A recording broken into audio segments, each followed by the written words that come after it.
চম্পাহাটি অঞ্চলে দিনের আলোয় ঘটে গেল চাঞ্চল্যকর ডাকাতি। স্থানীয় চম্পাহাটি গোল্ড জুয়েলারি হাউসে মঙ্গলবার দুপুরে হানা দেয় তিনজন দুষ্কৃতী। দোকানের কর্মচারী শম্ভুনাথ চৌধুরী সেই সময় দোকানে উপস্থিত ছিলেন। তিনি বাধা দিতে গেলে দুষ্কৃতীরা তাকে ধারালো অস্ত্র দিয়ে মারাত্মকভাবে জখম করে। গুরুতর আহত অবস্থায় তাকে স্থানীয় হাসপাতালে ভর্তি করা হয়েছে। জানা গিয়েছে দুটি বাইকে করে তিনজন ব্যক্তি দোকানে আসে। প্রত্যেকের মুখে হেলমেট ছিল যাতে তাদের চিহ্নিত করা না যায়। দোকানের মালিক অজয় মণ্ডল তখন বাড়িতে খেতে গিয়েছিলেন। সেই সুযোগেই দোকানে ঢুকে প্রায় 40 লক্ষ টাকা সোনার গয়না লুট করে নেয় তারা। যাওয়ার সময় দোকানের সিসিটিভি ফুটেজ না রেখে যাওয়ার পরিকল্পনা করেই তারা হার্ড ডিস্ক খুলে নিয়ে যায়। ঘটনার খবর পেয়ে দ্রুত ঘটনাস্থলে পৌঁছায় সোনারপুর থানার পুলিশ ও বারুইপুর পুলিশ জেলার স্পেশাল অপারেশন গ্রুপ। পুলিশ জানিয়েছে গোটা ঘটনার তদন্ত শুরু হয়েছে। আশপাশের দোকানের সিসিটিভি ফুটেজ খতিয়ে দেখা হচ্ছে।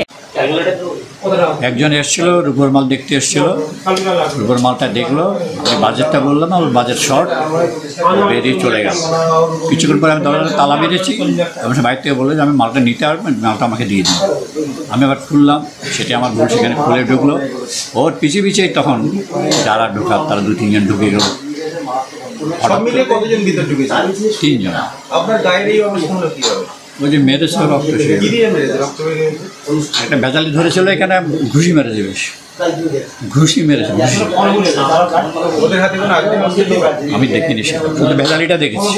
2 নম্বর গ্রাম পঞ্চায়েতের সামনে মেন রাস্তার সাইডে গোল্ড জুয়েলারি হাউস, এই 1:30 থেকে 2টোর মধ্যে ডাকাতি হয়ে গেছে। এবং এখানে গাড়িও দুটো বাইক রেখেছে, বাইক রেখে নিয়ে ভিতরে ঢুকেছে। কিছু চিহ্নিত পাওয়া যাচ্ছে না। আইসি সাহেব এসছে, ওরা তদন্ত করছে ভিতরে।